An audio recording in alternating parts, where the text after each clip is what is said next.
Oh, that feels better. That feels better. Oh, this is better. Oh my goodness, this is better. And now I actually have control over what I'm doing. I can see what you guys are saying. I am loving it. Oh, look at it. Just look at it. Oh, where are we? Where are we? Where we go? There we go. And of course, we got the chat in the side there. Oh, please don't tell me that you guys are not going to come through. I will be very upset if you guys don't come through. We'll give it a minute. We'll give it a minute. Really? All right. I see somebody there. We'll give everybody a minute. We'll give everybody a minute. I'm going to readjust all of this from here to this. Now we've got this across the bottom. Oh, looking good, looking good. Oh, I was in the wrong one. Okay. Now we're there. Oh, okay. The link didn't work. God damn it. Well, I mean, whatever. The real ones will come through. The real ones will be here. The party rages on. Thank you so very much for coming through. I like this. I don't know why that didn't work. Let's try it. Can I go back to? Fuck. Well, but I mean, it's on my page. Like I just said, to go live. Whatever. There we go. Thank you. All right. I knew it wasn't me. All right. We'll give you guys a second to filter in where we'll just finish to see what he's saying. Thank you for, and as you can see, we've got everything in the banner as it was. All is right as it should be. Let's finish what this guy is saying, and then we will move on. And they're like, whoa. So yeah, I mean, it doesn't surprise me that their favorability ratings are at all-time lows. Also, just wanted to give you guys a reminder, I have a free email newsletter where I go into more detail on these topics. The link to that is in my post. Link documents. I was trying to, add a little spice into your life. What do we got next? Why is this going backwards? What the hell? We did that one already. We did that one. Oh, Sydney Sweeney. Hey, you want to go to American Eagle? Oh, I can't go in there because I'm black.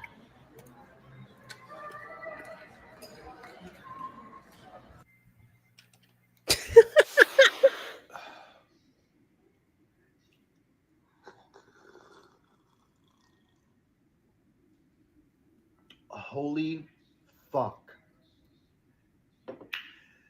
Are you saying that I now cannot go into a store and shop if the model on the ad is black? Is that what you're saying? Them's the rules. You can't Them's the shop rules. somewhere because the model on the ad is white?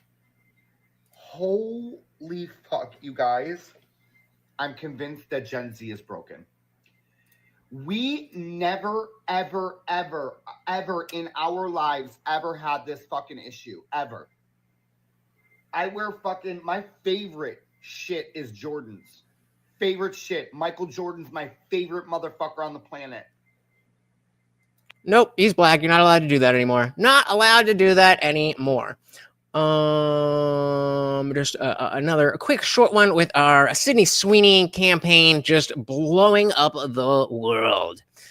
This chick I like, but I've seen a lot of her content, but it's very, I'm not really sure, like it's hard to put her in a box. She's got her own, she's got her own way of thinking, and I want to try to see what you guys think of this. Because this is not a typical video from her in terms of policy, but it definitely fits her vibe. So let's see what we've got here.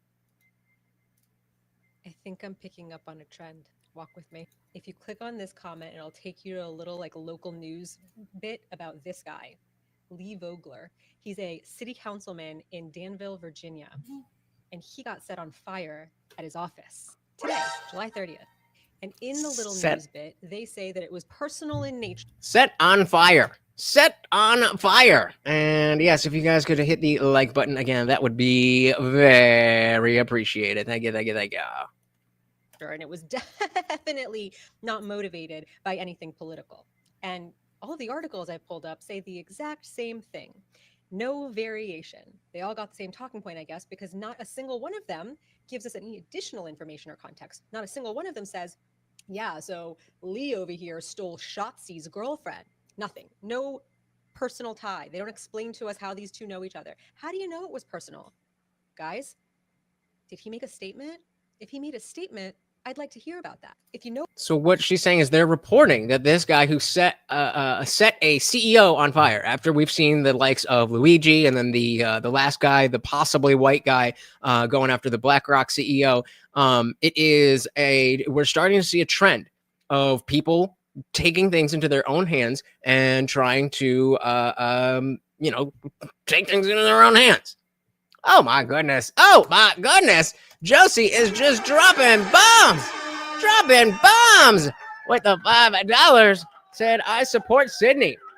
White is so fucking back, and I'm smiling ear to ear. Gotta go drinks with the girls. Well, thank you so very, very much for stopping by and adding to the swole goal. I very, very, very much appreciate all of your help, and of course, the fact that you would be here in the first place. Thank you so very, very much. All right, dive back in. Did he make a statement? If he made a statement, I'd like to hear about that. If you know about the statement he made, maybe that would be a good thing to report on. But he didn't make a statement, did he? You're just saying that so that no one thinks that a little person can go after a big person for something they do that hurts the fucking people. Because the first comment I read when I open the video. So first of all, we're taking she is taking an understanding type of tone, but she was very much against the Free Luigi type of rhetoric. But I don't think that prevents you from understanding, hey, this is something that's happening. This is not good. Oh, God damn it. In favor of luxury apartments and privatizing 2 major hospitals in Danville to benefit Bill Ackman's hedge fund. Could that have been the motivation? But they don't want you to think that people are actually moving on the intrusive thought that there should be repercussions for this shit. I did say that it reminded me of something. I did say that I'm noticing a trend, didn't I? Because this guy apparently walked into a New York City skyscraper with that. And he got a CEO. Not just any CEO, a CEO that he personally would have had a motive to go after. They're telling you that it was because of CTE, an injury, a brain injury from playing football. From high school. And that he went after the NFL. He meant to go to the NFL's headquarters or whatever the fuck, and he went to the wrong floor. This guy, with that determination in his walk, went to the wrong floor? Nope. Just happened to get a Blackstone CEO, and the news doesn't want to refer to her as the CEO. They want you to think that he was so motivated by possibly not the CEO. Something that happened to him when he was in high school. Well, I learned today that he lives in Nevada, where Blackstone, who is the single largest owner of single-family homes, bought out the 2 smaller, yet second and third largest corporate owners of single-family homes, bought them out in Nevada. Possibly. And he's a guy who works in the industry, in the Vegas, Nevada industry, making like $30,000 a year, maybe $40,000 or $50,000 a year, but certainly, likely can't afford a home. And Blackstone is largely responsible for that. And I imagine that that's something that is affecting his day-to-day. And yet they give us this. And so before she goes into the self-deletion note, it's a weird thing to be like, okay, I understand what's going on here. I don't support it at all, but here is a pattern of people doing this thing for this reason, going after CEOs because they've been personally aggrieved. That's something that we should take note of. That's something that we don't want to happen. Even if these CEOs are horrible people, we don't want people just going and doing this. This is affecting his day-to-day. And yet they give us this. They knew that we were going to laugh in their faces if they called this a manifesto. They knew that we were going to laugh in their faces if they wrote a manifesto. So instead, they give us this chicken scratch on a torn out piece of paper from a notebook that says plan, pause, reflect, and flourish. CTE, chronic traumatic encephalopathy. Study my brain, please. I'm sorry. Tell blank I'm sorry for everything. Computer password, CTE research. What? Okay, so then let's see what's on that computer. That I definitely want to see. Well, I mean, hey, we joke, but if this is a pattern, then Elon is certainly not safe. What is a kid who played high school football 10, 15 years ago? What does he have to do with the NFL? Nothing? And I think it's really funny that they immediately got us a photo of him in a football uniform, but I don't have any other context about him, who he is, what he does. Have we seen a yearbook yet? Have we confirmed the whole football thing? I saw a video earlier today of someone breaking down how that photo appears to be AI. And they zoomed in on the lines around the face and the head, and the lines around the shoulder pads and the rest of the body. And there's the crispness and then there's the fuzziness, and it appears that this person's face was not actually against this backdrop. They're going to great lengths to divert your attention from the fact that he got a CEO and what his real motivation was. In the same way, they're going to great lengths to not tell you the fucking obvious here. I don't know, but I'm sure that Shotzi was good friends with the city councilman. I don't have anything to base that on, but I'm 100% sure this was personal and not at all having to do with the fact that this guy is taking roofs away from families. And again, this is my love of the app, that you're not getting this type of, hey, I was just thinking this, normal people thinking about this stuff and making some good points in the process. It is a little scary, but let's lighten up the mood one more time. We got an AI artist. You guys may have seen. There was a dude on TikTok who was supporting, or defending rather, being an AI artist. And he's like, well, some of us have OCD and can't sit for long periods, and so doing AI art is the only way that we could ever do art. And so you're being ableist if you don't consider AI art. What? Oh hell yeah. Adam said we need to get back to gladiator sports. Too much padding is causing this CTE. You are very, very, very, very, very right. That is why that despite boxing has these big pillowy gloves and the UFC or MMA has much smaller gloves, you get a lot more CTE in boxing because you're taking the hits. You can throw a lot of power behind that hit. What the glove does is not protect the person's face. They wear gloves to protect their hands. So the more protection you have on your hands, and not to mention, they wrap up their wrist, so it's like a block. And so if you just have a normal, fist, and if you're going to throw that, you have to throw it soft enough so that you don't break your fingers or anything there. You have to make sure your arm is straight enough, all that kind of stuff. But if it's all taped up and there's no way that you can break that, sometimes you'll see they'll just throw it in a certain way, and especially the pros, they can really pack a punch, and it's from all the padding. So I agree. There was somebody who wanted to get some better gloves in MMA, but that was a whole other thing. But you're absolutely right. Shout out to Matthew King. Welcome to the party. Traveling across the country. There you go. Glad to see you. Drive safe. We are checking out this guy who encountering an AI artist. Looking all right so far. That literally looks like shit. Oh. Yeah, that's not as cool as some of the art that I create and sell on Etsy. It's pretty dang cool. Oh, that's cool. So you're an artist then? Yeah, been doing it for about a month now. It's pretty dang easy. I don't know what all these other... The accent, or not the accent, the what do you, I don't even know what you call it. Yeah, blah, blah, blah, blah, blah, blah, blah. Why do they do that? Why does that become so popular with especially this kind of person? So you're an artist then? Yeah, been doing it for about a month now. It's pretty dang easy. I don't know what all these other artists are complaining about when it comes to complaining. Fucking idiots. What do you mean by that? All I literally do is just put a couple of words in an AI art generator, and boom, I get a bunch of pictures that I can sell up on Etsy. I really just do it. I really, it's just so easy. Why do they do that? So easy. Okay, so you're not an artist, you're just a scammer. I'll have you know that I am an artist, and I don't really appreciate... Are you though? appreciate you misinterpreting me because it is my ideas that I created. But you didn't. You had an AI digitally generate a prompt off of what you wrote down in a search bar. Like that's nothing. That's the equivalency of someone making a TV dinner and saying, look, everybody, I'm a chef. Okay, well, people like Marcus DePaulo says that AI art should be more normalized since it's when we becoming the future, and not everybody has the talent nor patience to be an artist. Then you're not an artist. Since it's not something that everybody should be able to just do. It's a skill and a passion that takes a lot of time in order to achieve. And what people like the most about art is the hard work that's put into it. Also, people like Marcus DePaulo are literal fucking androids. It doesn't surprise me that that man would support AI art since he literally looks and acts like a sleeper agent for droids. Whatever. Adam said AI is hurting autistic people. Took me a second. That's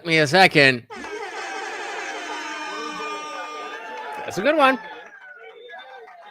That's a good one. It's hurting autistic people. You just don't understand me or my art. Now, if you excuse me, I'm gonna go generate a picture of Sonic the Hedgehog and sell it for $50 on Etsy.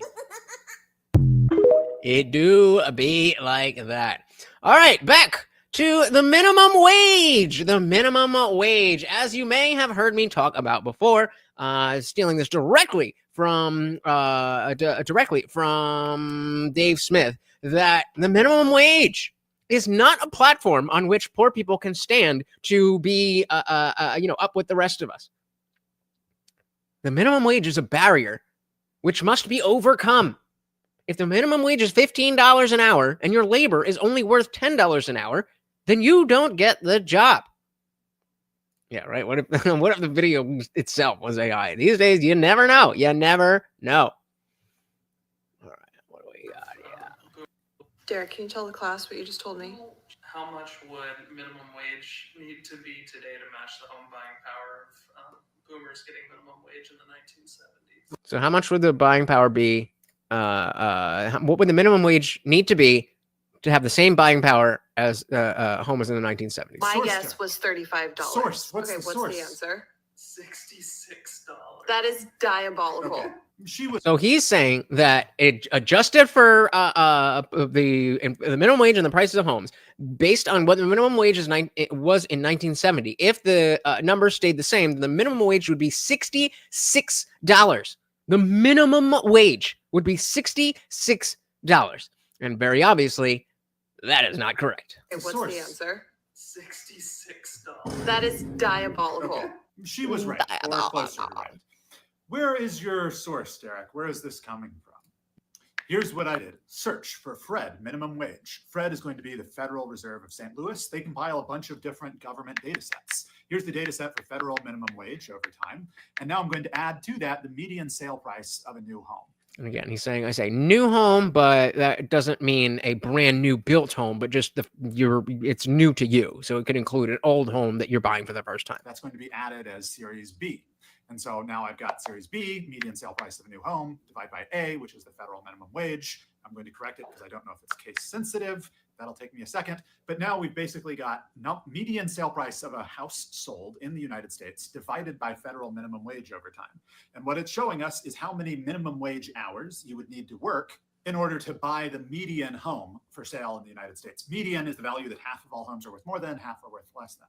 So the most recent value, 56,662. Back at 1970, it's 15,250 for a multiple of 3.7, meaning you have to work 3.7 times as many minimum wage hours today as you would have in 1970 to buy the median house. Which essentially just means 3.7 times whatever the minimum wage was. So current federal minimum wage, $7.5 an hour, multiplied by 3.7. If we were going to keep up with this ratio, minimum wage would need to be $27.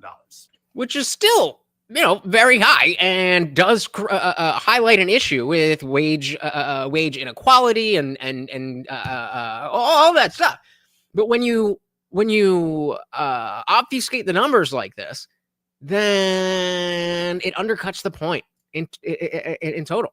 CT said minimum wage increases raises unemployment, leads to more automation or an increase in prices. We're already offshore millions of jobs because $7.25 is too high. Bingo. Completely agree.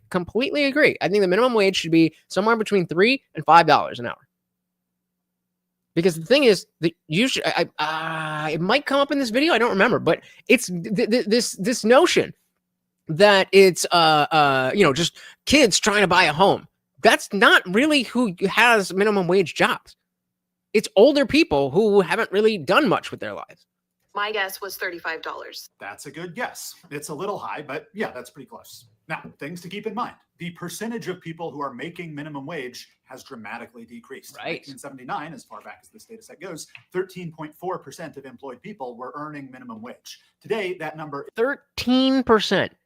13%. I mean, that's not a clean fraction, but not quite a quarter of not quite a fifth of the entire country was living on minimum wage in 1979. 13.4% of employed people were earning minimum wage. Today, that number is 1%.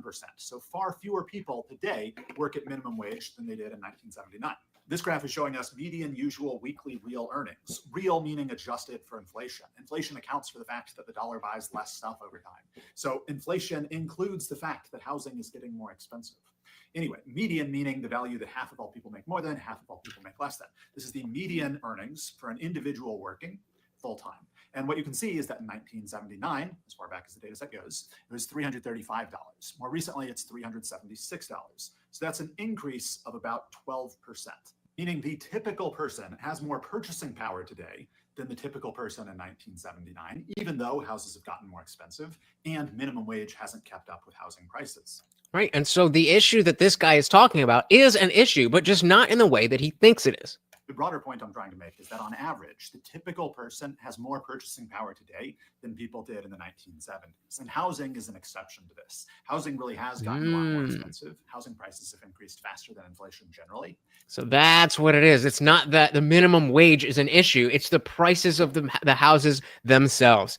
Unfortunately, that is as loud as it goes. So I'll turn myself down so that you guys, here, I'm going to turn myself down. We'll go to 75. That way you can turn your whole deal up, and I won't be like yelling in your thing.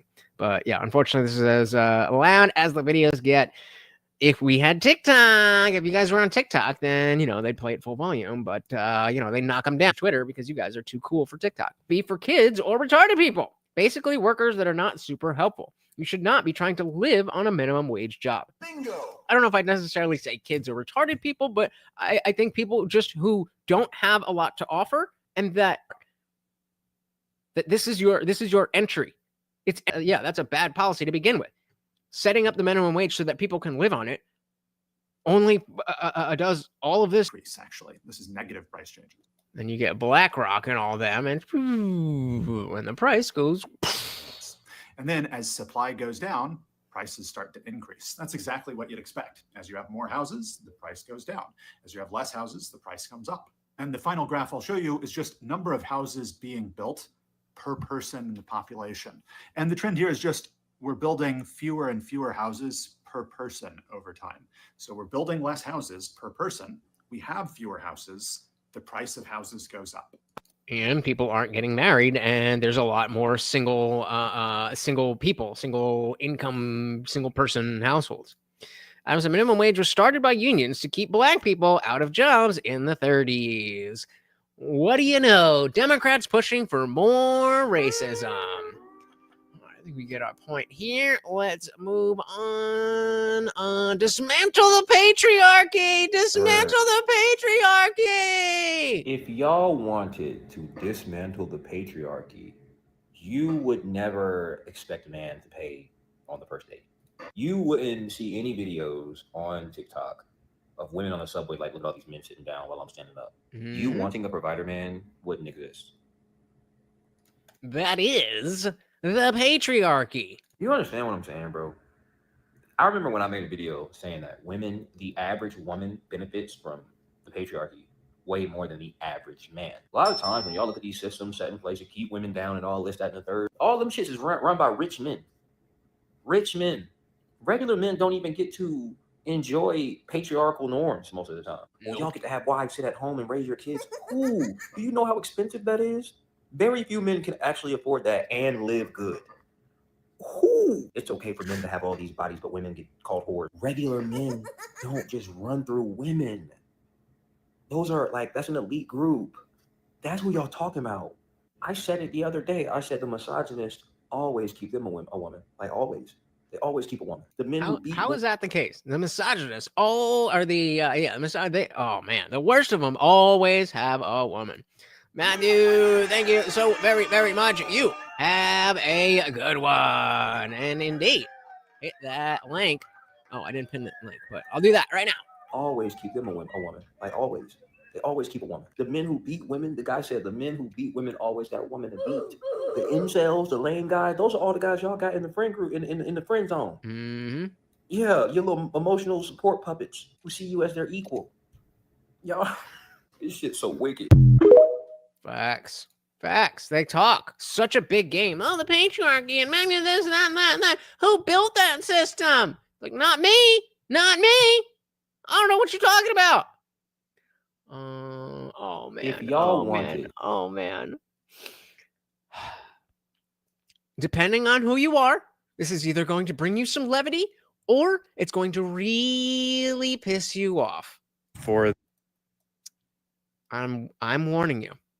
Adam said, under capitalism, there should be no minimum wage so people can value their worth based on the needs of the worker. Bingo. There also should be not very lax, but much more lax laws on minors working. I think 10, 11, 12, 13, doing a low labor, like not hard labor, with parent consent. I don't see an issue with that, and I think it is super, super beneficial. All right. I warned you guys. This might ruffle some feathers, but if you're falling for the tattoo regret, I hate my tattoos, I'm getting them removed. So first of all, I was not aware that there was a movement of people becoming disillusioned with their tattoos. Now, you guys may remember that I am a co-founder of a laser tattoo removal practice in New Jersey. So I'm aware that people have always wanted tattoos removed. But this isn't a new trend. We've been making money. Trust me, brother. Falling for the tattoo regret, I hate my tattoos, I'm getting them removed. That's Republican coded. That's Republican coded to not like your tattoos anymore. You know, what was dude just talking about? The dude who beats woman always has a woman to beat, right? And she got his name tattooed on her titty. And then they broke up. And she wants to get that removed. Because it's Republican coded? What? This is such a privileged elite liberal type of take. That, oh, I understand all of the plebs. I'm above you all and I can see what's happening. It couldn't possibly be that you're your own person and you made some decisions that, maybe you don't like those decisions anymore. Or you're a person who, when you were younger, you were really into this thing and you got it tattooed on you, and now you got older and you don't feel the same way. It's Republican coded. Which basically these days means you're a Nazi. I'm saying I don't regret. I don't regret Gonzo on my junk. Waka waka.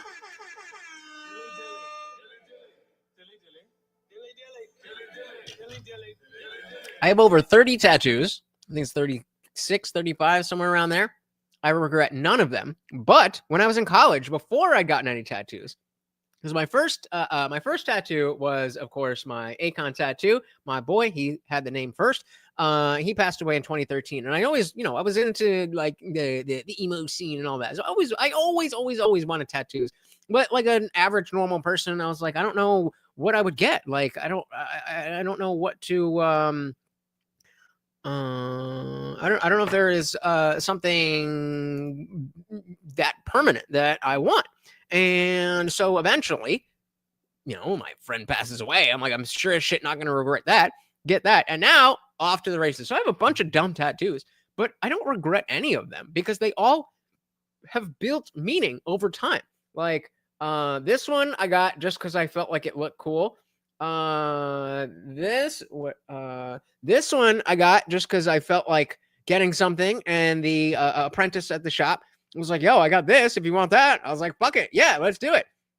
And he did so well the next day. I was like, yo, I want something else. And then I got that. And, I got my arms, my shoulder, I got my guitar. I forget about this one. I got my wolf that goes into the stars, and my Calvin and Hobbes thing. There's a lot there. And I don't love all of it, but all of it's got a story. But I guess that's just because I'm a Republican, which I'm not. Tattoo regret. I hate my tattoos. I'm getting them removed. That's Republican coded. I can't explain it. It's something about this. Maybe you can't explain it because it doesn't fucking make any sense. Look how proud of himself he is. Oh, I'm going to ruffle some feathers. That's Republican coded. I can't explain it. It's something about this like purity, culture, clean, aesthetic thing. It's Republican coded. And if you're falling for it, ooh.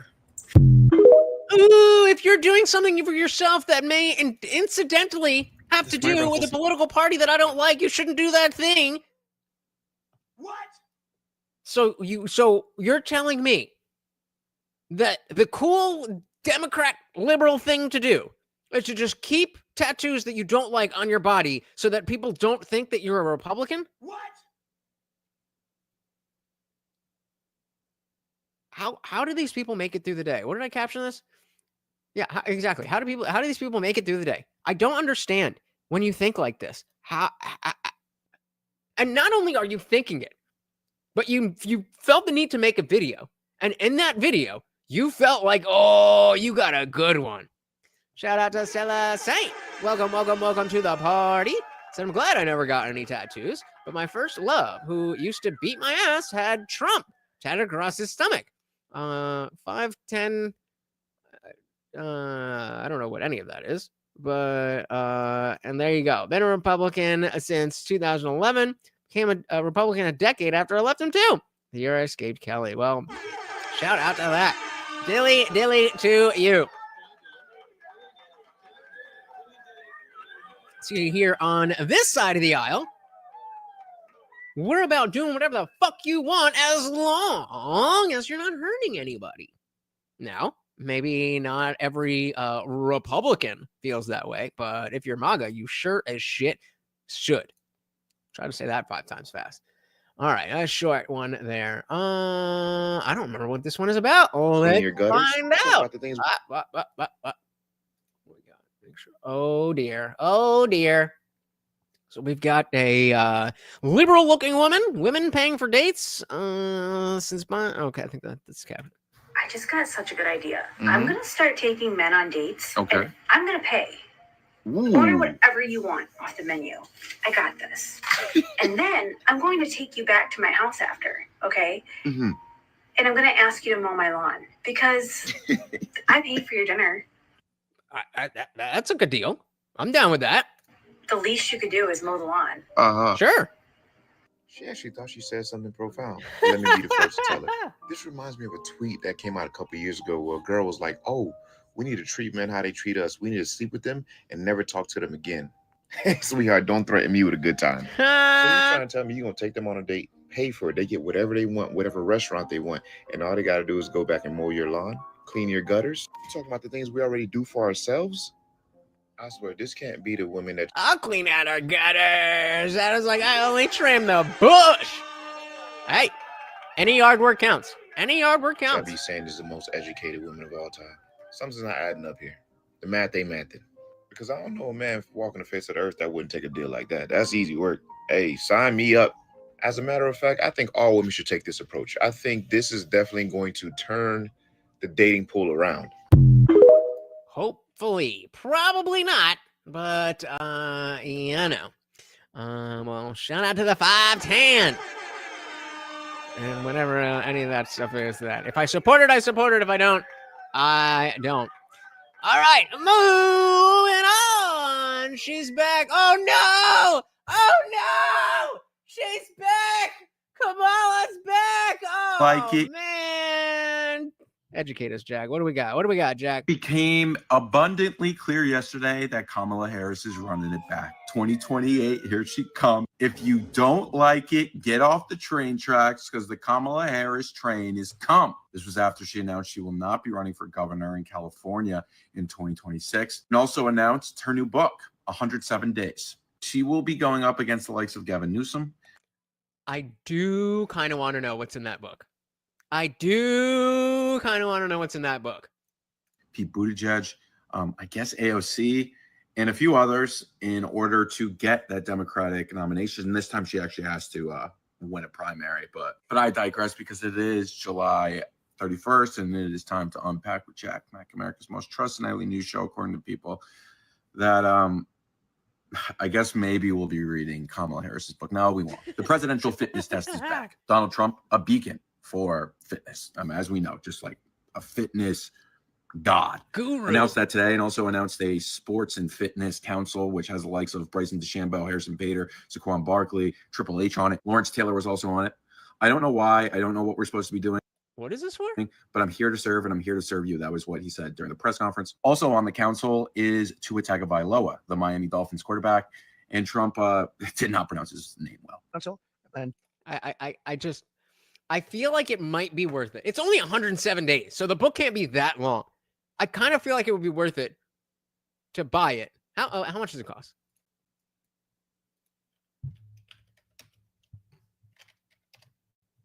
Let's just see.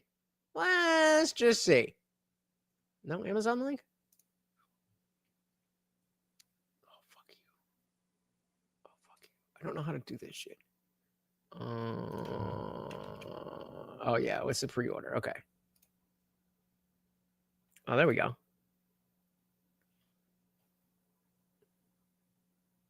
Bruh. $15 for the Kindle? Bruh. I'm going to keep this tab open, guys. If you guys pay half, if we get $15, I will buy this book and we will read it together. Just saying. CT said she got 1% of her first primary. She's going to get smoked. Yep. The audiobook is going to be Rick Astley. That would be worth the money. That would be worth the money. Quarterback, and Trump did not pronounce his name well. Council, and Tua Tagovailoa, the quarterback, who is really, he's been fantastic. After it, Triple H did his water thing. Right onto the Rose Garden, which is just we are living in the craziest timeline. But I've always been a Triple H guy. While walking off after this press conference, Trump had a little bit of a weird twitch, and people are now saying that he's going to die. It literally looks like he walked into the podium by mistake. That's what happened. He hit the corner of the podium. He was looking at RFK, and he hit the corner of the podium. A little bit of a weird twitch. This is the most nothing thing I've ever seen. And people are now saying that he's going to die. A new presidential ballroom will be built starting this fall. This is an upcoming White House expansion, $200 million, which will be paid for by Donald Trump. Hey, shout out to Chuck E. Cheese. Welcome, welcome, welcome. So I'm going to guess there is one person in this book Kamala doesn't criticize, and that's herself.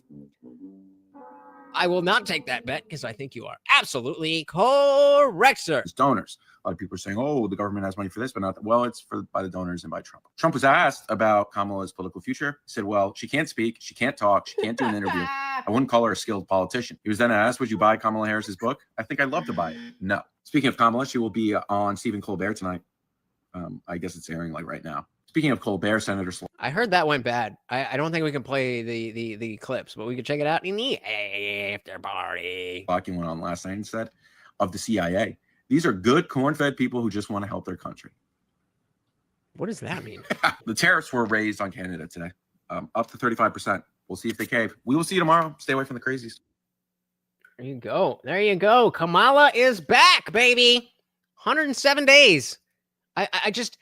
Because it's such a short time period, and because literally they did nothing, I want to know how they're trying to spin that.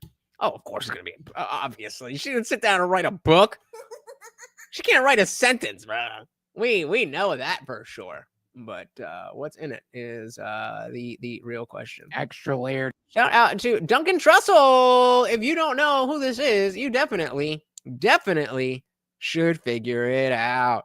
Adam said the first black VP writes a book with no black people in it. She ain't black. If you don't vote for me, you ain't black. Conspiracy folks out there, come on, we got to get our heads together on this one, because we got to shake off the you're being irrational.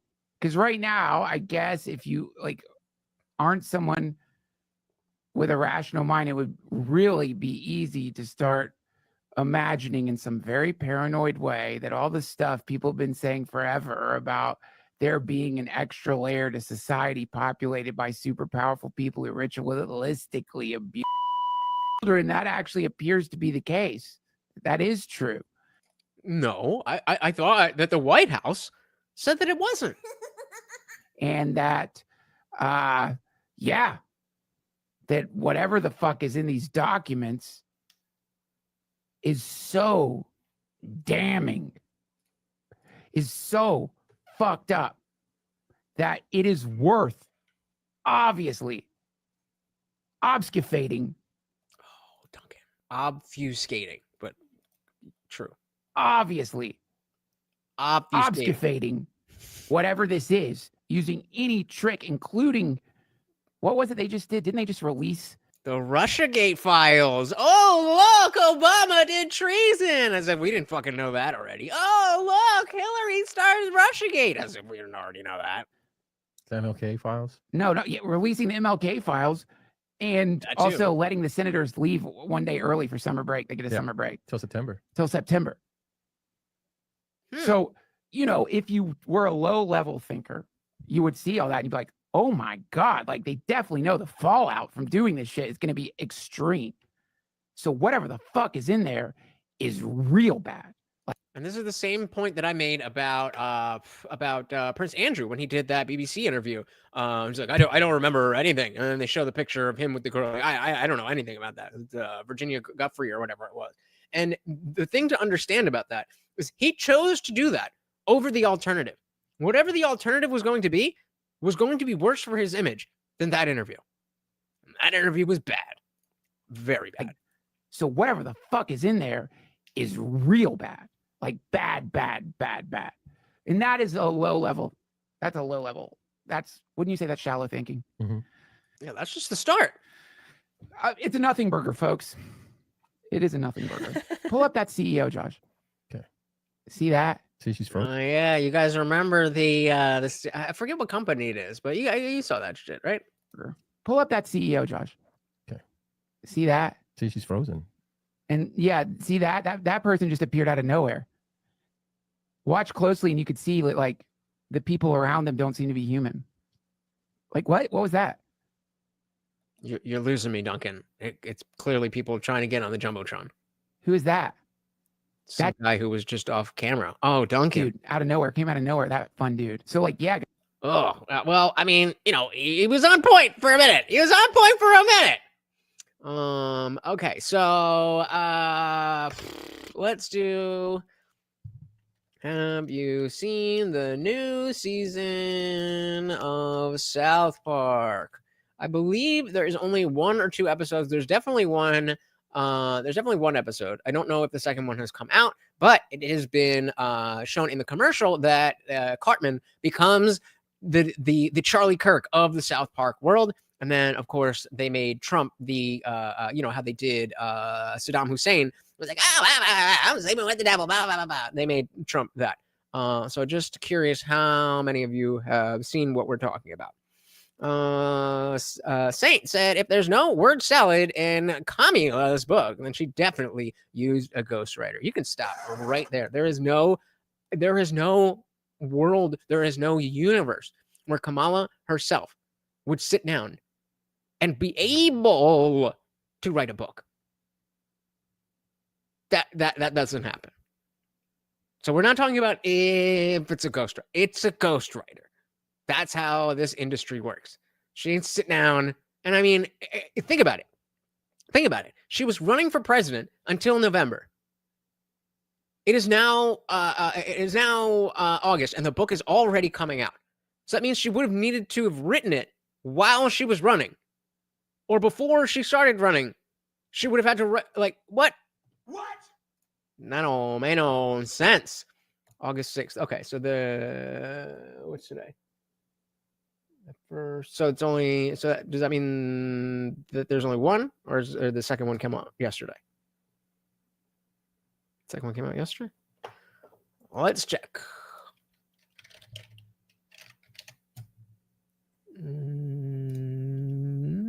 27. So yeah, okay. So so 3. No, yeah. So 2 episodes are out, and apparently Cartman becomes well, this just didn't that just say the 30th? Yeah, episode 1 is the 23rd.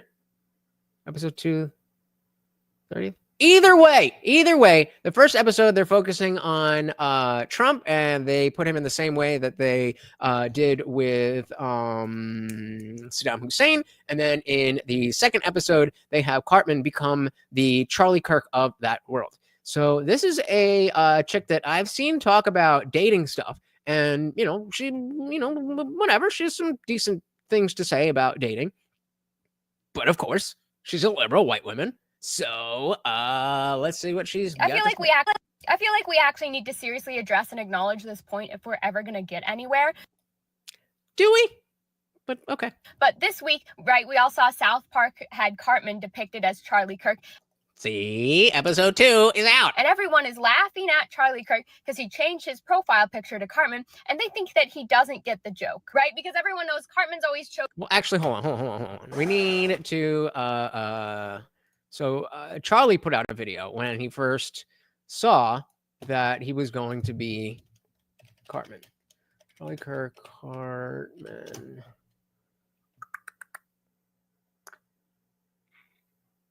Come on, just see. I fucking hate X search. It's so bad.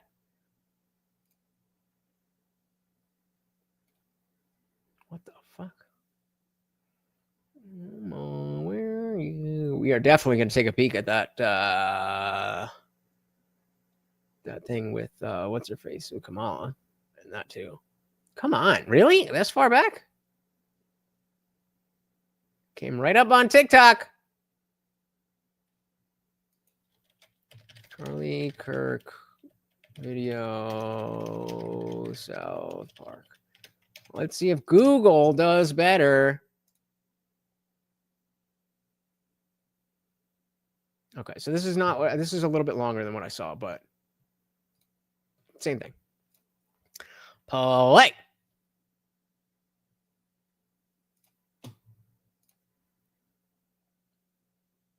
What is happening?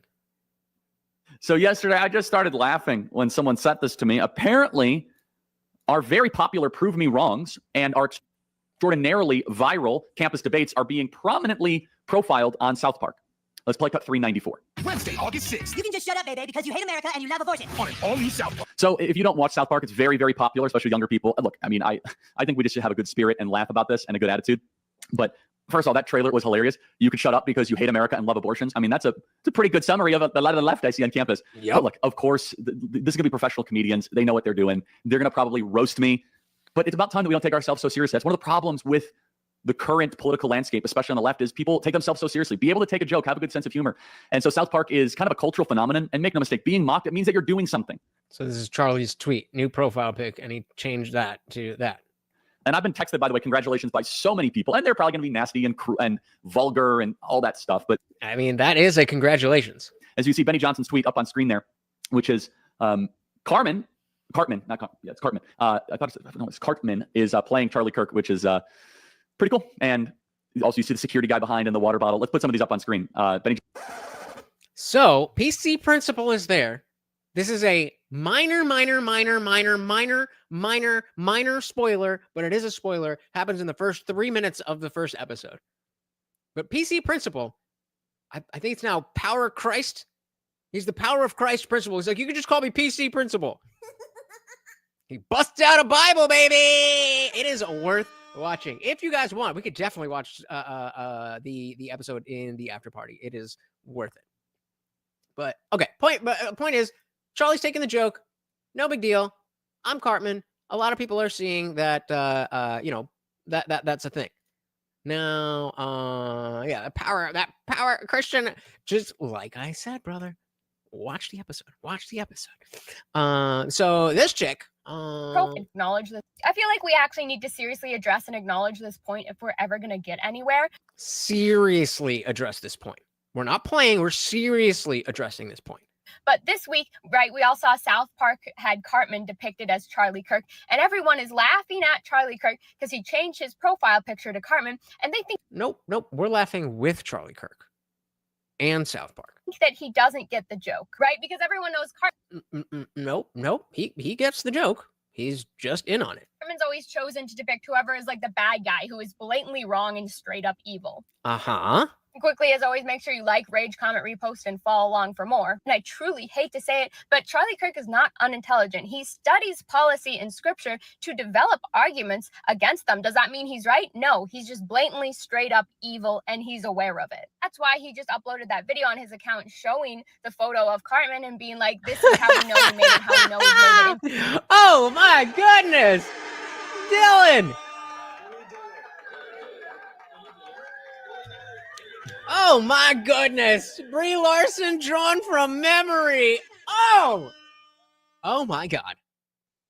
That, as the kids say, is diabolical. On his account showing the photo of Cartman and being like, this is how we know we made it, how we know we've made an impact. They are proud Yup. of what they do. And there are a large amount of people on the right who are like that. Another example. Uh-huh. You should try it. It's a better way to live than being like, oh, if you want to remove your tattoos, that's Republican coded. Example of this is that this week I got an email asking me to go on and do one of those debate group like panel situations. Shout out to Modern Day Debate Part 3 with Rachel Wilson is now out. And that email thread interaction alone is another insane story time interaction we don't have the time for today. But I'm not a debater. They tried to disguise it as something else. And at a certain point, they let it slip that what they wanted me to go and debate was schmacism and schmugenics. Oh my goodness, I don't have any good ideas on racism or eugenics, so I can't do that debate. Sorry. I am definitely down. Definitely down. That what they wanted me to go and debate was schmacism and schmugenics.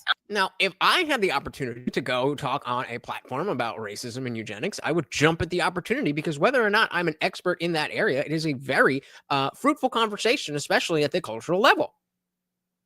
But you don't care about that. You just care about winning points. And because you think that all you care about is winning points, that's only what anybody else cares about. Obviously, I was already out when I heard they were trying to recruit me for one of those viral debate clip moments. Yep, they rage because they can't engage. Dilly to that.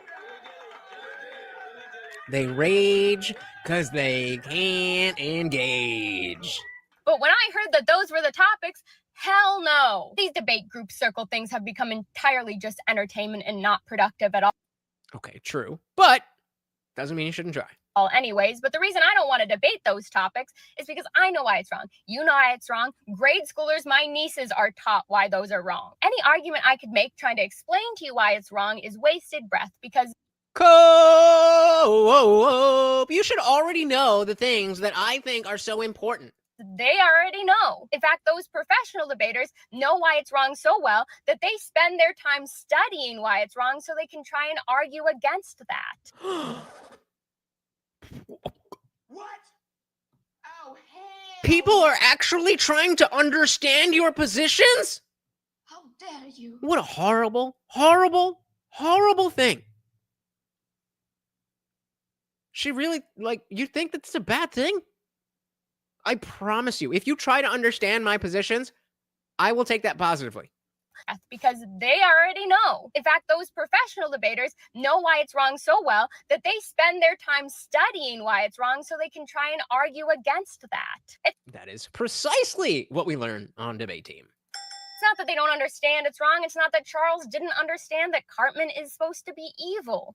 That they're so internally rotten to their core and god-awful people that they have accepted it and they actually like it because Remember what was said about when people jump to the motivation of other people instead of addressing their actual points.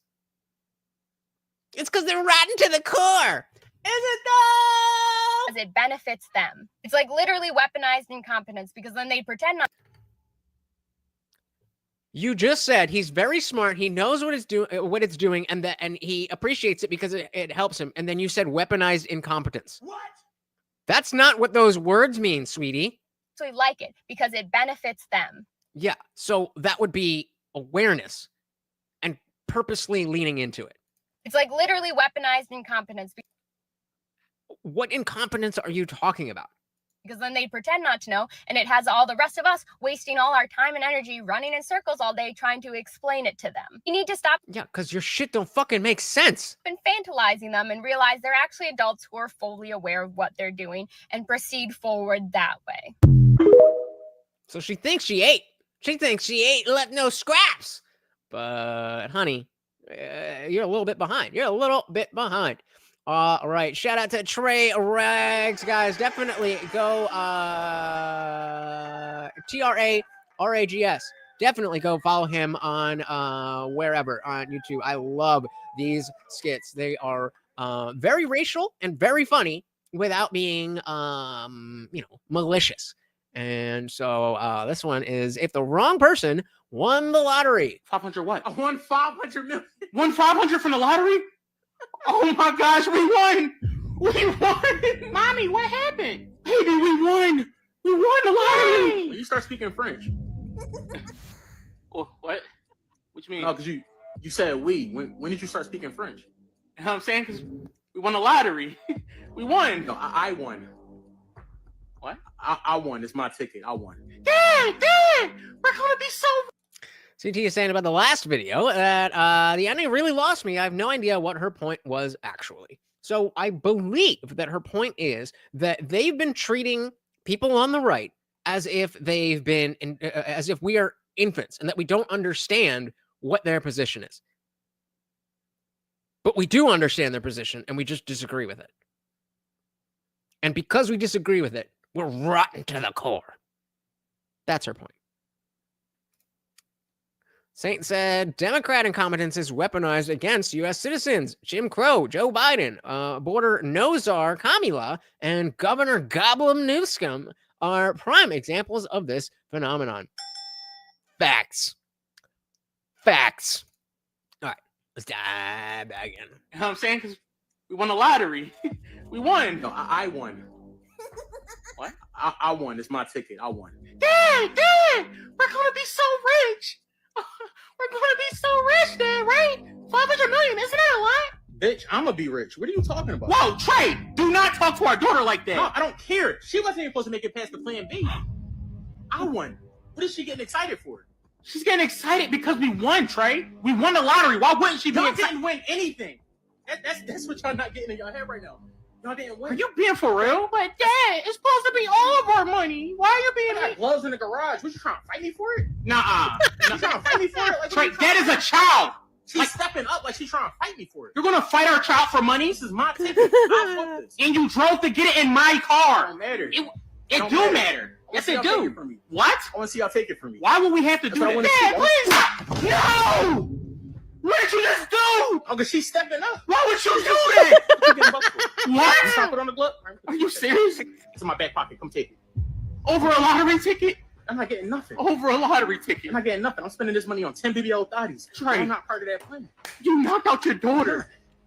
Oh, Trey Rags. My goodness. And speaking of legends, we got our boy Funk, Mr. General. I said we would get an extra, what did I say? Extra 15, right? Extra 15. Even though it's $2 a push-up, I'll give you the extra 5 on top of this. Oh, my goodness. Thank you. Thank you. Thank you. So very, very much, sir. All right. So that's 11 out of 15 and 78. 78. Oh, man. Well, we did 43 last time, so I think I could do it, but I don't know. But if you want me to suffer, then more money, more push-ups. Thank you so very, very much out sponsoring your goddamn self. Very, very, very much appreciated, sir. What is Stella Saint said? Communism is our ticket. It's everybody's ticket. It belongs to the whole community. Yeah, that's like when they're like, what are you going to do when communism happens? Well, I'm going to, just spend time on my farm. It's like, what do you mean your farm? They don't work like that. Does I am something of a professional debater myself. You could say a master debater. Yeah. CT said they call the right racist, while more black babies are aborted in New York than born. The black population has stayed flat by demographic for like 50 years. It's actually really sad, courtesy of Democrats. We try to tell them, but they infantilize us, as Wish version of Brie Larson was saying, that they think that we don't understand. And if you just say the right combination of words, finally, they'll get it and they'll vote blue. No, we just think that you are wrong. That's it. All right, so we get a little bit more serious here. And we're going back to that same chick who was talking about the CEO, where I appreciate her. I generally appreciate her opinions, but I'm not really fully sure where she stands. And you'll see what I mean. Yeah, they all do. That's the point, to piss you off. So by getting pissed off, instead of laughing, you're stupid, then you are letting her win. That is what you are doing. Did I read this? Funkmaster said, look upon and admire the strength and majesty that is the Overlord Morty. Indeed. Amen to that. All right, so we got a little situation going on here. I don't fully understand what it is. And so I want to get your guys what's going on here. It looks like a fake ice raid. I know it says HSI, Homeland Security something, but just watch this and the video after, and just give me your thoughts. It's closed because we had a criminal search warrant here today. Okay. What's your name? Sorry, I didn't get your name. You don't need my name. Well, then who are you? I'm with the Department of Homeland Security. Homeland Security. Do you have a badge or anybody to prove that? Because if not, I'm just going to walk in. It's right there. Let's see. Does that look real? Where? There's no badge there. 5084. All right. There's a number there. See it right here? My belt? I just want to see the officer number. 508. What was your name? We're going to shut the door now. You have about 2 seconds before you're arrested for hindering a federal investigation. Okay, so now homeboy in a backwards hat and surfer glasses and a t-shirt is saying that you can get arrested for obstructing a federal thingamajig. You have about 2 seconds before you're arrested for hindering a federal investigation. I'm not even. How am I hindering an investigation? I'm not in the building. We're out on the public sidewalk. Okay. I'm not in the building. How can I hinder? So what's your concern then? I'm concerned what's going on. I have an order to pick up. So you're more concerned about your order, but not the labor trafficking and exploitation that's going on. You're the one bringing this up, motherfuckers. Just come and get some food. If there's any labor trafficking, this is a criminal search warrant. This is a criminal search warrant. Can I see it? And like, this is how you dress? This is how you dress? Copy of it? Signed by a judge. Okay. You know, you guys. I already got your kitchen. You can take. You can take. All right, I'm in the kitchen. Thank you. Thank you for the invitation. And so then all of a sudden, the investigation is done, and now everybody can just walk through.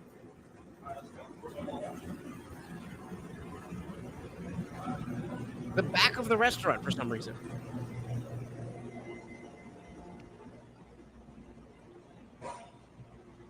Yep.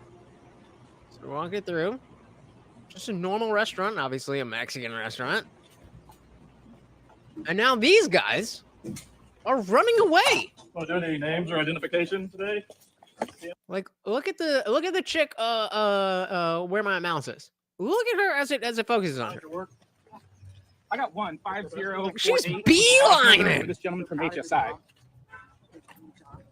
These girls are like fucking 15 years old. Public servants. Yeah, he's so proud of your work. Either that or just. I'm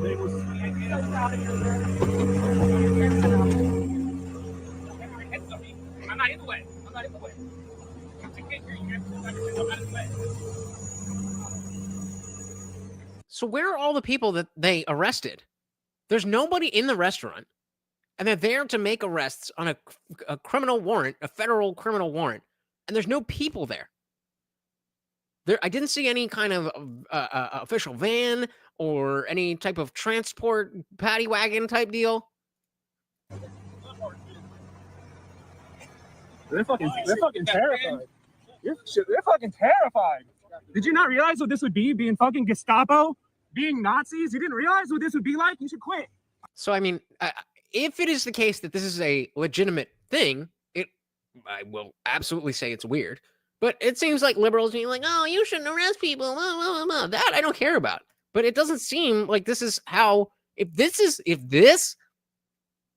is what Trump is handing down, which I don't think it is, but if this is what Trump is handing down, I am definitely off the team. Quit now. Quit now, you Nazi fuck. Quit your job. It's going to be like this every fucking day. We're coming every day. Anytime you're trying to kidnap people, we are going to be here. Fucking terrified. So the people taking the video seem to be convinced that this is a real raid. But again, I ask, where are the people in handcuffs? Where are the people sitting out front? Where is anybody? Scared as fuck. You cowards. Oh, there you go. You cowards. Flee. Fucking cowards. Scared little girls. So, all right, so we'll move over to the other one. Saint said, when I used to work at a homeless shelter in a Democrat-run city, they told all the employees we weren't allowed to comply with ICE agents if they came looking for people, even if they had warrants, etc. So they basically instructed us to obstruct justice. Otherwise, we would get fired for helping ICE. Meanwhile, we have no beds left for Americans because we're harboring illegals. What else is new? So we just saw all of that, right? So we got our girl here. Let's see if she can put some of this into context.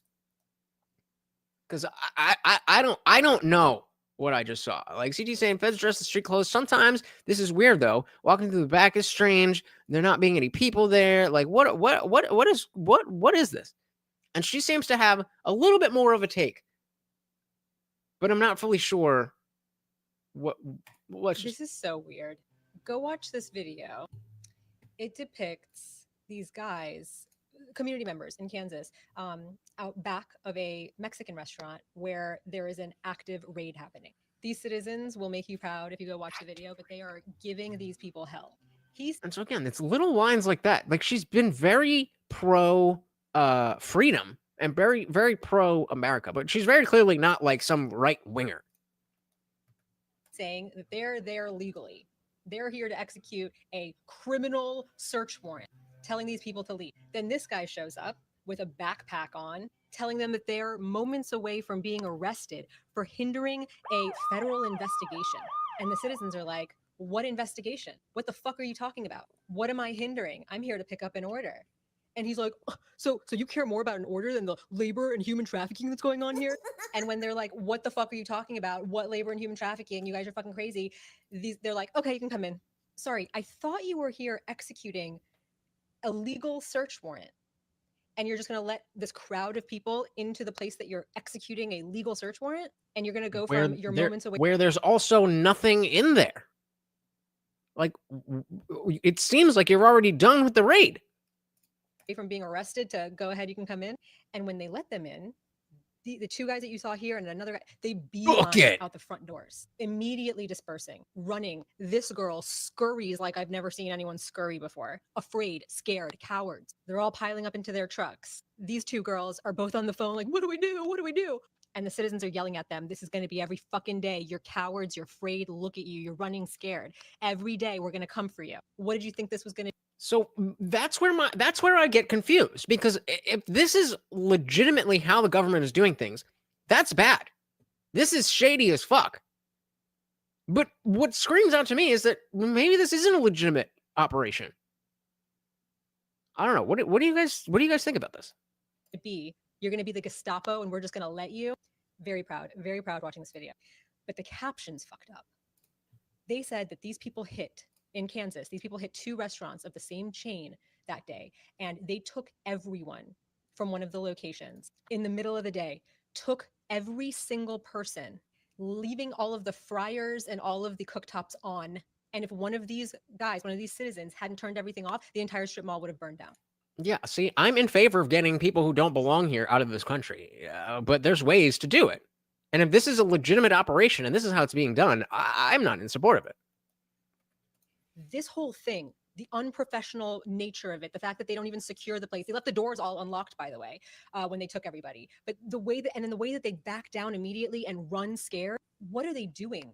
They're literally just bounty hunters, I think. And that makes sense to me. It seems like they are people who like are willing to I don't even know, but willing to like help ICE, and they like LARP with all this bullshit that they found on Amazon.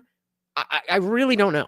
I really don't know. That they're like I think they're getting paid per scalp. It seems very similar. They just got to bring brown bodies in and they get paid extra. Tell me I'm wrong, but what the fuck? I think you're probably wrong. Fuck are they doing? How are you barking at people, telling them that you're doing something lawful and then abandon it and run? How does that happen? Unless you're doing illegal shit. Unless you were literally just saying, I don't know, guys, where you're piling up in the trucks in the morning saying, where can we go? Where can we find a bunch of brown people? I don't know, man. Let's just go to those Mexican restaurants. Let's just go to the Home Depot. Have you thought about going to the courthouse? They're not trying to pick up criminals. They are criminals. They're engaging in criminal activity, but with that's absolutely not criminal activity. It is, yeah, well, very love coded, and it's surprising because before I started saving these videos for this stream that we're doing right now, I hadn't. She'd been very, like I said, pro freedom, and I didn't even see this side of her. But either way, either way, it's a very odd way that this is going down, and it makes sense that whether you're pro ICE, whether you're pro getting rid of the immigrants, or you're anti any of that, this is not what should be going down.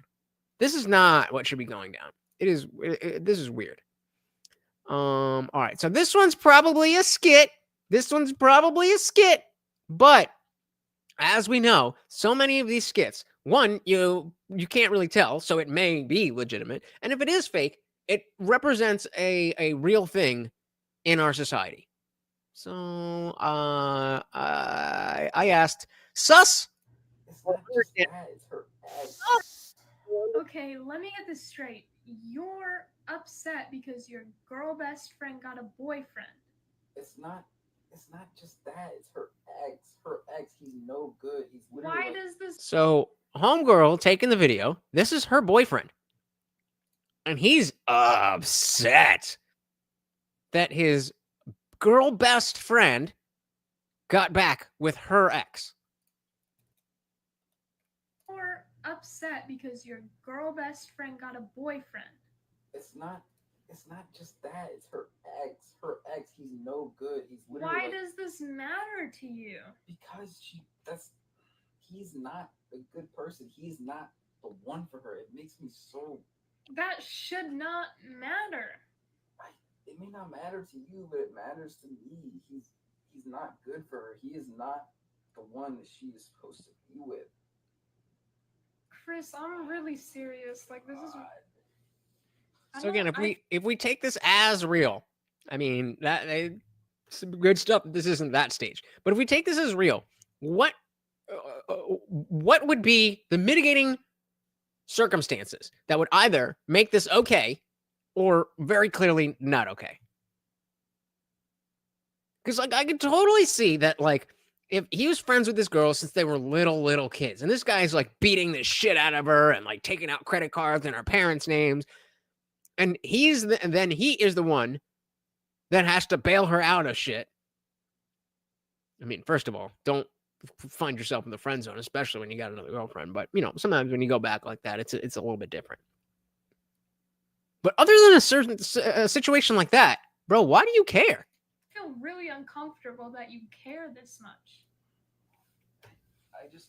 You'd feel uncomfortable if I cared this much about a guy best friend. This is different. You know how long that me and Maddie have known each other for. You've known her less time than you've known me. Yeah. That you've been Well. with me. Treats her so bad. Like she. So this is the part that makes me think it's probably fake. But either way, it's still a realistic situation. Dylan said it's okay. It's okay of a reaction if the girlfriend got back together with a toxic ex, or the girl is somewhat irresponsible. It's not okay if neither of these were a thing. But even so, what does toxic mean? Like, why are you this upset if it's not abusive? If we're toxic and abusive are different words. It's just like, you don't seem to be articulating that he was beating the shit out of her. I had to bail him, I had to bail her out of jail because he did this, that, and that. That would be like, okay, this is a different circumstance. I don't think so. It shouldn't matter to you. She needs someone who treats her like better, like you. What? No, not. Okay, now you're just like making it weird. No, you're making it weird. Mm-hmm. You, brother, are making it weird. So, yeah, I mean, outside of those extreme circumstances, weird. Okay, let me get this straight. Wait. Okay, so a little bit more levity. If you don't know, I don't even know how to tee this up. But this guy, I see his videos all the time, and he is just a more attractive version of me.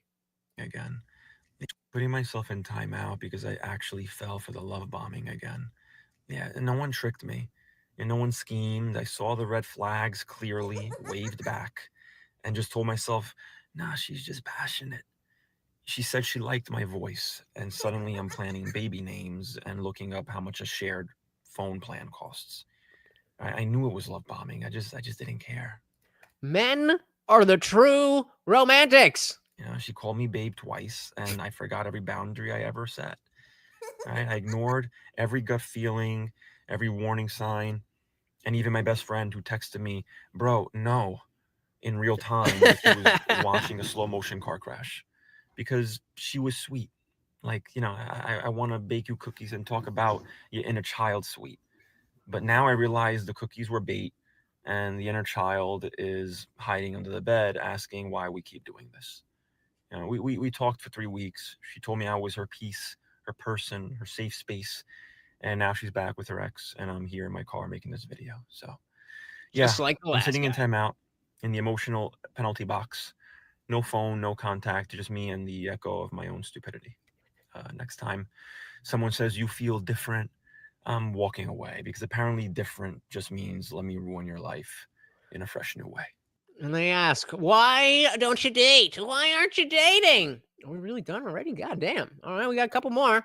And then it's time for the after party. That's just a fun little one that I like to remind you guys that men are the true romantics. So I think some of you here are old enough to have seen this in the news when it was actually happening. I definitely heard about it.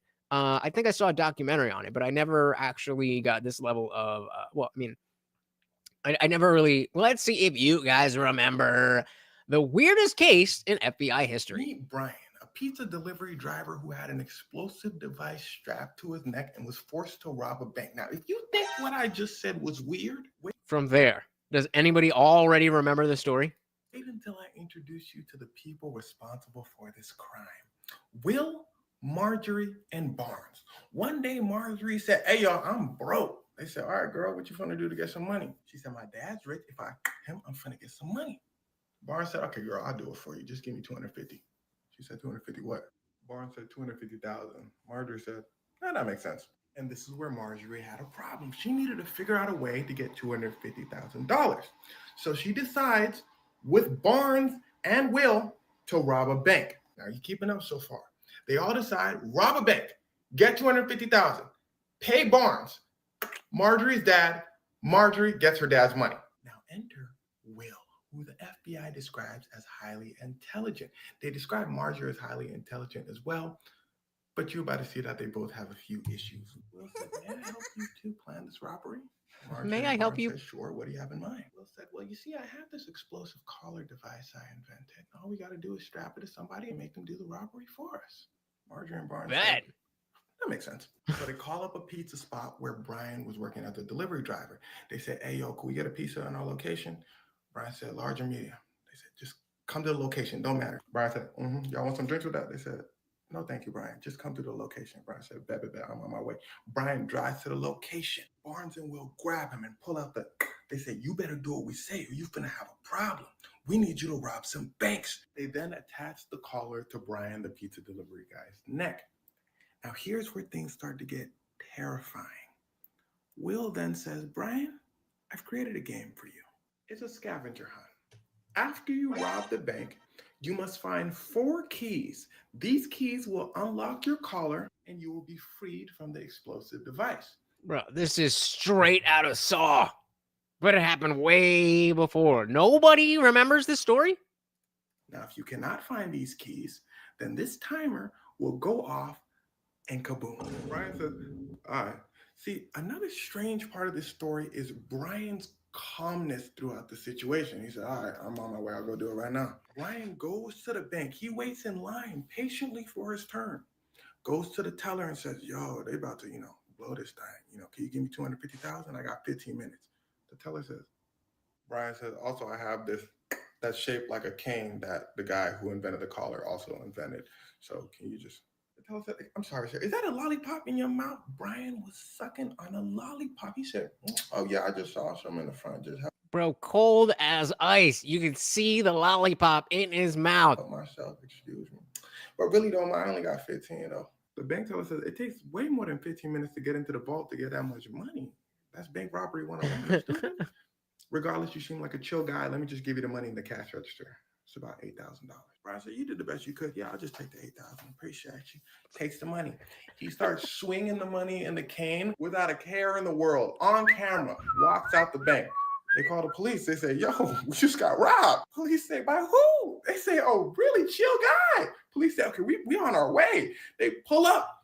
They see Brian chilling by his car looking at the scavenger map. He said, here we go. They said, excuse me, sir, put your hands behind your back. He sits cross-legged. He said, nah, y'all don't understand. Like, I don't got that much time. Like, I got about 15 minutes. This thing about to go off. I've seen that clip. I've seen this picture before, and that was in the documentary that I've seen about this. I'm amazed that none of you remember this. Like, I don't got that much time. Like, I got about 15 minutes. This thing about to go off. Police rush behind their cars. They said, oh, no, he tripping. Say that again. Brian said, look, I got to complete this scavenger hunt, Brody. Now, police, from his calm demeanor, thought, okay, he might be lying. They didn't take him seriously. So they evacuate the area just in case, and they call the boom squad. But since there was so much traffic from the evacuations, the boom squad arrived too late. Brian's collar actually goes off, and Tim, police were shocked. So they immediately check Brian's car and see the scavenger hunt. They follow the scavenger hunt. And they find that there was no way that Brian would have completed the scavenger hunt and got the keys in time. So he was always set to get. And here's where things start to get wicked. Will calls the police and says, police, if I were you, I would look into this lady named Marjorie. She just snitching. Boyfriend. I then helped her hide him in a freezer, and now I'm about to myself. Now, this was unrelated to the bank robbery. Her boyfriend was a completely other guy. This is another situation. But this got police started on the trail. Police rush over.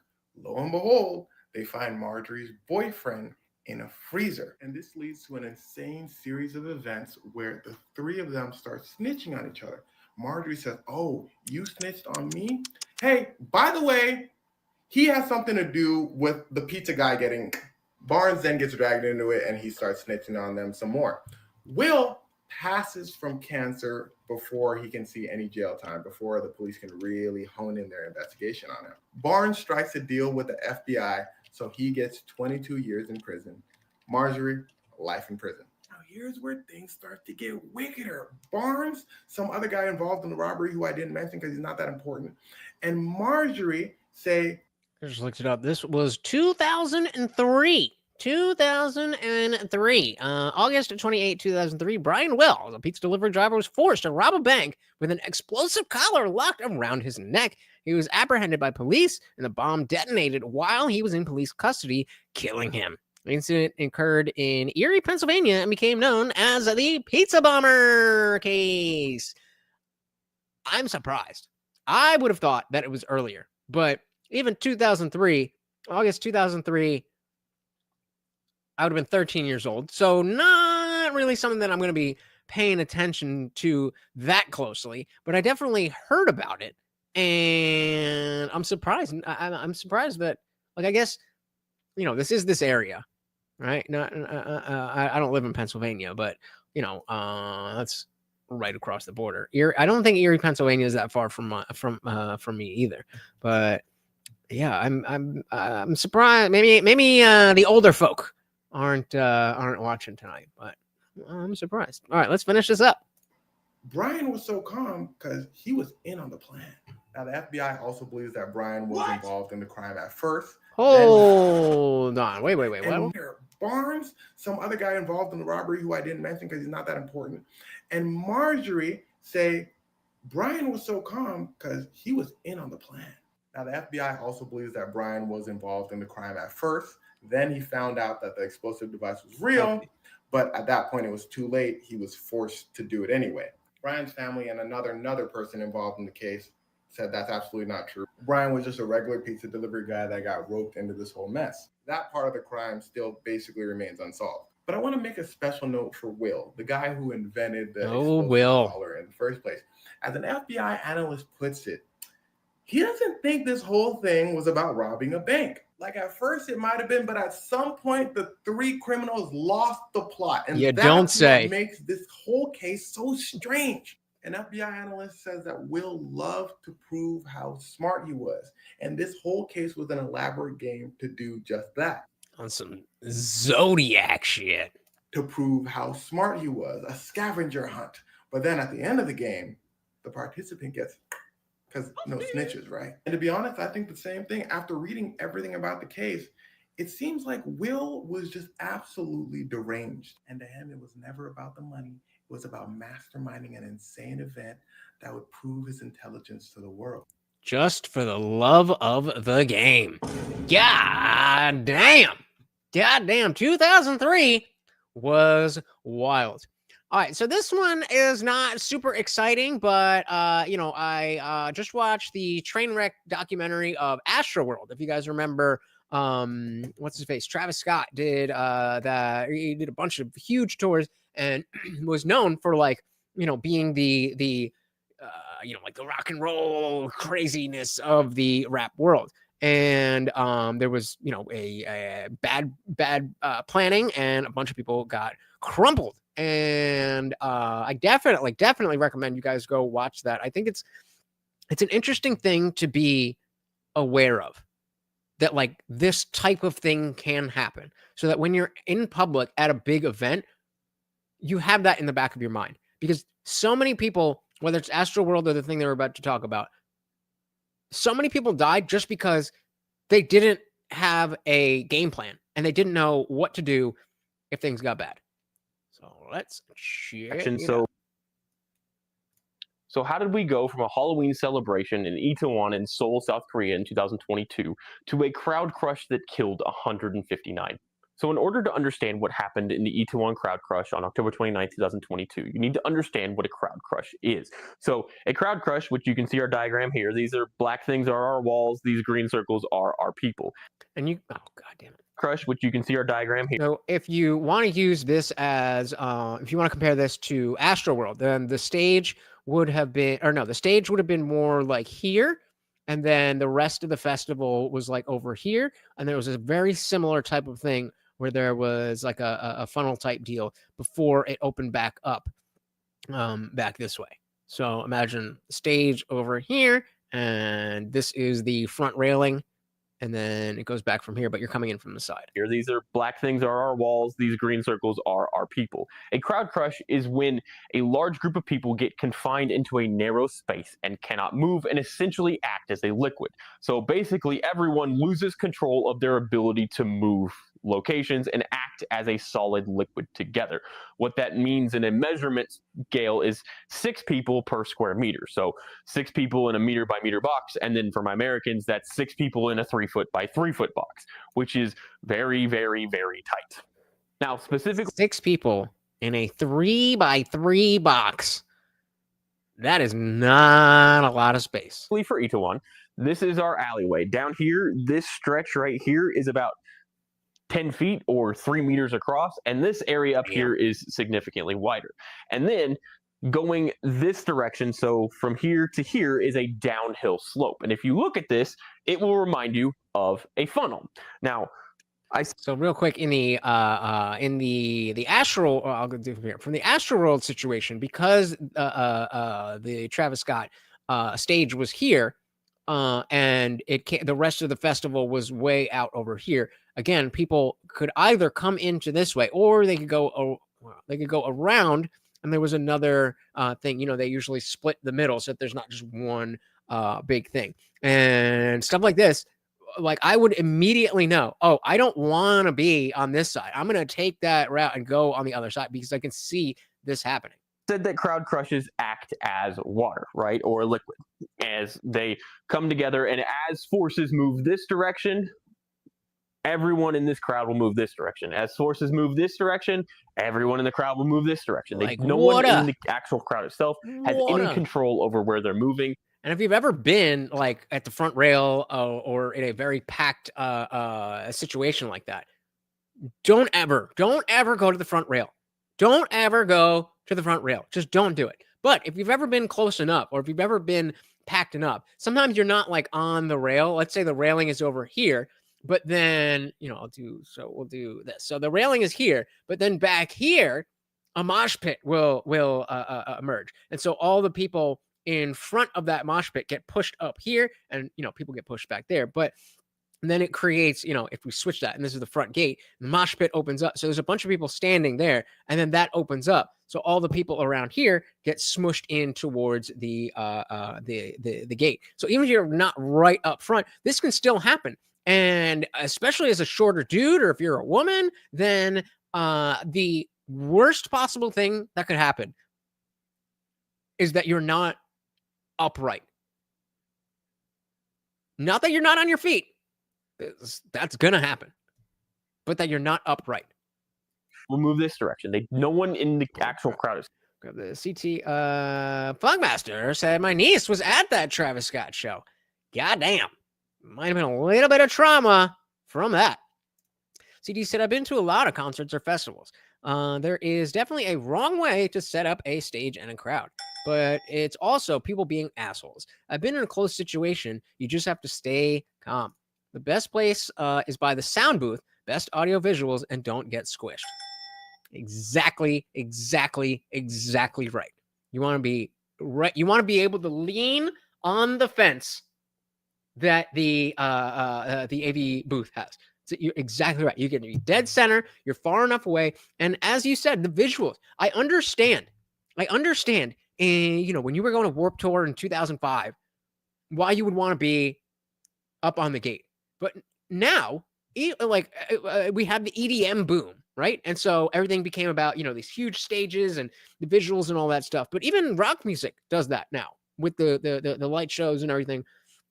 Because as somebody who back in the day was like, oh, you're going to see a DJ? What? They just stand there. Blah, blah, blah. I was one of those people. And I didn't realize until I actually went. I was like, oh, that's what this is about. And then I went back to, you know, a rock show, and I was like, this is fucking boring. Like, they're just standing there.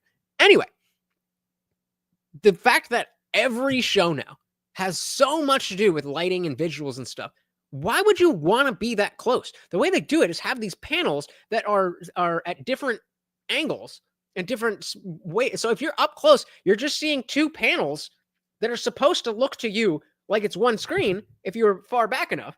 Because you're up front, it doesn't look right. There we go. I knew somebody would have remembered it. Yeah, I couldn't agree more. Couldn't agree more. I always say, and if between there and the very front of the back of the dancing mosh pit, whatever it is. So if you want, like, that's the range. So if you have the railing, then you have the mosh pit here, then you have the sound booth gate back here. You want to be somewhere in between there, depending on how close you want to be versus how far you want to be versus if you want to have space, if you want whatever. But that is the perfect range. Anyway, diving back in. Sources move this direction, everyone in the crowd will move this direction. No one in the actual crowd itself has any control over where they're moving. They are moving as a liquid in the crowd. I mean, I will say at some smaller shows, I have just laid on the fucking speakers, especially with like dubstep. It was like, I mean, you know, that shit'll fucking rattle your soul. Has any control over where they're moving.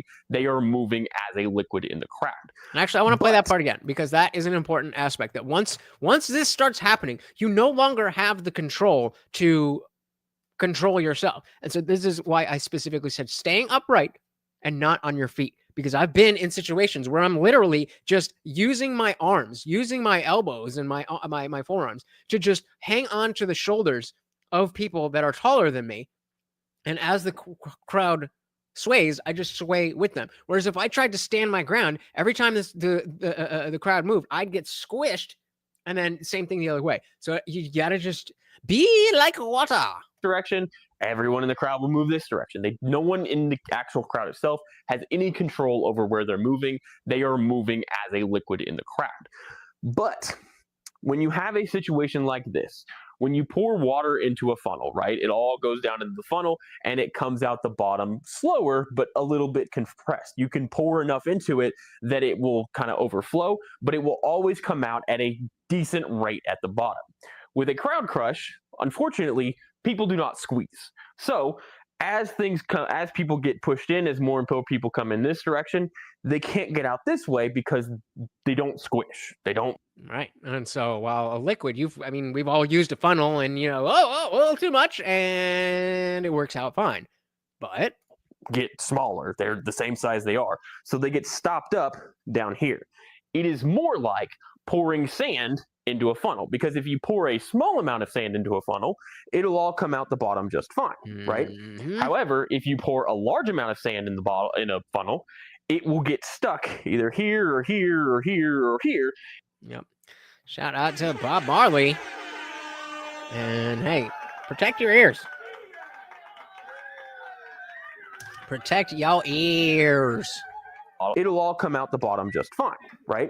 However, if you pour a large amount of sand in a funnel, it will get stuck either here or here or here or here, and you will have to either pull stuff out the top here, or you'll have to poke a stick up or something up the bottom of the funnel to get it to come out this direction.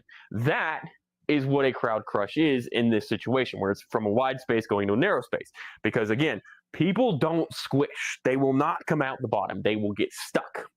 Now the other, we can squish to a certain extent, but eventually you don't stop squishing. Issue is what happens if somebody in the middle falls. So I said earlier that the crowd crush is like a liquid. So let's imagine you have a liquid and you have a bucket and you fill that bucket partway up with liquid. It's sitting perfectly flat and smooth. Let's say then you drill a hole in the bottom of that bucket. All of that water is going to drain out the bottom of that bucket through the hole. So let's say someone here falls down.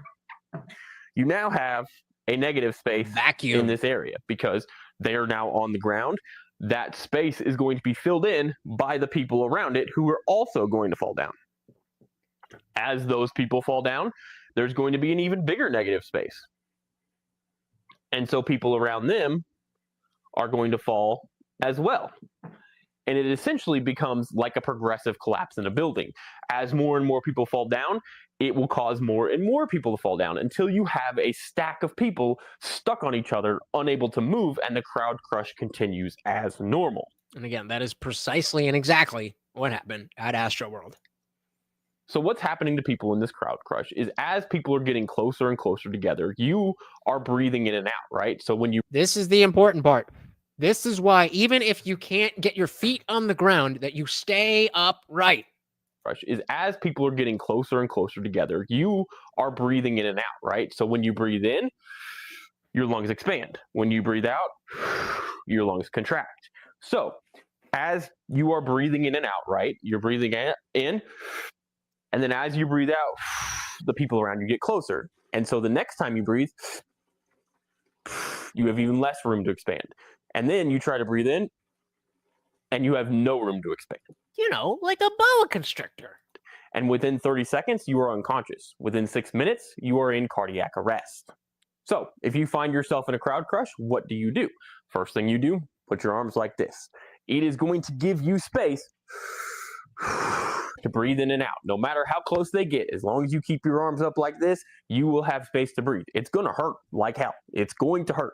But keep... Oh, yeah. And so, like I said, because I'm a smaller dude, if I had tried to focus, you know, I think it was only 1 or 2 times I was in this situation. And it wasn't like a trample. It was just like, this is not good. Like, if I fall, I will get hurt, because there's not, like, the crowd is moving enough that, like, typically, if you're in a crowd at a concert and somebody falls, then, you know, you have enough space to see them, and this contraction liquid thing doesn't happen. That you're standing here, that person's standing here, they fall, and you help them up.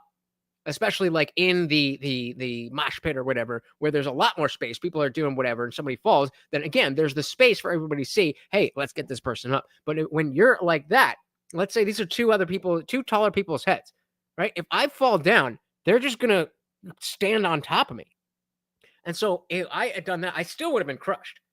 But by doing this and keeping myself above, first, I was able to get more fresh air. And then second, I was better able to move with the crowd, because again, it's not like you're moving from here to here. You're moving. You're going from like here all the way to here. And you got to stay upright that entire time, because once you're gone, you're gone. Arms up like this, you will have space to breathe. It's going to hurt like hell. It's going to hurt. But keeping you like this will keep you with oxygen and able to stay conscious. The other things you need to do, make sure you stay standing. If you fall down, fight like hell to get back up, because if you stay laying down, you're going to have a bad time. You're going to have a bad time. And that's why I specifically say upright. If you're small like me, it is better to be upright and your feet are nowhere near the ground than to be standing tough. In addition, don't fight against the crowd. You will lose, period. And I don't care how strong you are. If you fight against that crowd, you will lose. Yeah, I've seen, so like, of course, whenever I was in this situation, it was because my college girlfriend, we were at whatever concert. She's like, oh, we got to get as close as possible. And then she was even shorter than me. Whole fucking thing. But what the fuck did you say? Oh yeah, she would start panicking because she's trying to, like, exactly what you said, fight the crowd. I'm like, you just gotta go fucking, we're here now. We've made this decision. It is now time to deal with this decision. Reversing this decision is not an option. And yeah, people panic and it's not good. You will lose, period. And I don't care how strong you are. If you fight against that crowd, you will lose. You will exhaust yourself, and you will not be able to keep yourself breathing and conscious. Work with the crowd to get to an exit and get out.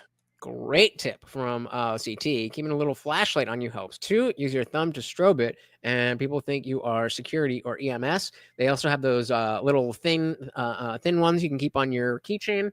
Now, I mean, I think most of us, our big concert days, for the most part, are probably mostly behind us. But the older you are, the more likely you are to get fucked in a situation like this. All right, let's finish this up and head to the I speak from personal experience on this one. You do not want to experience this. And if you find yourself in one, make sure you pay attention and try and get out. Know where exits are. Know the signs of a crowd crush starting. As more and more people get packed in, try and get yourself out. You do not want to experience it.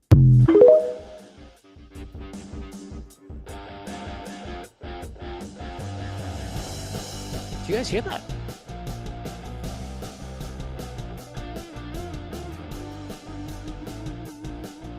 That's the Swogo music! That's right, guys. We have, what? So that would be we have 38 push-ups to do, baby! 38. Oh my God. Yeah, so exactly. You gotta just catch the wave and ride it out like when you eat an 8 shrooms. Or for some of us, a hero's dose. 5-7 grams. Dilly to that.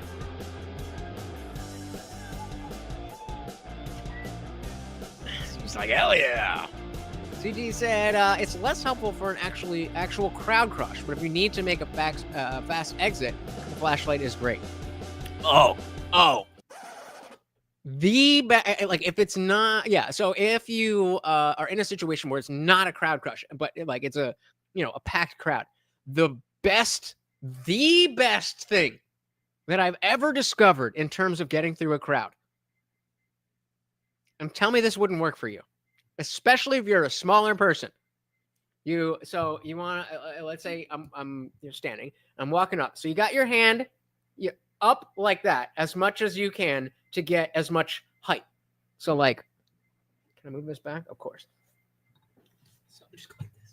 So we're like that. So number one thing is having your arm up so that you've got some visibility. Then, so imagine like, this is probably a pretty accurate vision if you see me walking through a crowd. You just be like, Grandma! Grandma! Grandma! People will move the fuck out of your way. If you are yelling grandma, they'll be like, oh shit, somebody's grandma's fucking, and everybody wants to help. So that's my trick. But the flashlight is definitely a good option. So let that record spin, baby. It is time to pay ourselves. You have paid me. Now pay yourself. 38. Fuck me. Fuck. All right, let's do it. 38 push-ups. If you can't do 38, do 30. If you can't do 30, do 20. If you can't do 20, do 10. 38. Here we go. Perfect. All right, here we go. 1, 2, 3, 4, 5, 6, 7, 8, 9, 10, 11, 12, 13, 14, 15, 16, 17, 18, 19, 20, 21, 22, 23, 24, 25, 26, 27, 28, 9, 30, 31, 32, 33, 34, 35, 36, 37, 38! Ah! Woo! Wrong side. And that is how we pay ourselves. You fat fuck! You fat fuck! No, I'm just kidding. But I definitely think, if you can't do 20, do 10. Can't do 5, do a girl push-up. Either way, thank you so very, very much. A big shout out to all of the donations. Of course, Funkmaster was our sponsor. But Josie came in hot. Oh, man, Josie dropped so much tonight. Thank you. I know she had to go, but hopefully you get to see my thank yous because that really, really does matter a lot. I just can't tell you guys how much I appreciate you. You know that I know that you guys could be doing anything else in the world. And you're here hanging out with me. And that means a lot. Even if you're just hanging out for free. This is a free show. This is totally cool if you're here on a free show. But the fact that some of you are willing to open your wallets and give me your hard-earned money to show that we have something here, that we are building something, that's real as fuck. you are part of something real. And it is way, way closer to the beginning than it is to the end. Let me turn that audio back up. Give it 125 there. Oh my goodness. I am exhausted. Is it working? Is it working? Are we getting anywhere? Maybe not yet, but a few more swole goals and I'll be looking swole. Guys, thank you so very, very much for hanging out. Once again, you guys know that is Morty, and I have been your host, Lutch, aka the Indian Jesus, here to resurrect the second coming of common sense. Until next time, guys, we are out of. Oh, wait. A big thing that you guys could do to help. As soon as the stream is done, or I don't even know if you could do it before. Either way, as soon as the stream is done, go into the actual comment section and leave a comment. Just Morty is king, or some religious stuff, or insult me and call. I don't care what it is. Just put a comment in the comment section. Thank you guys once again. Morty Lutch, aka the Indian Jesus, here to resurrect the second coming of common sense. Until next time, guys, we are out of here. Peace.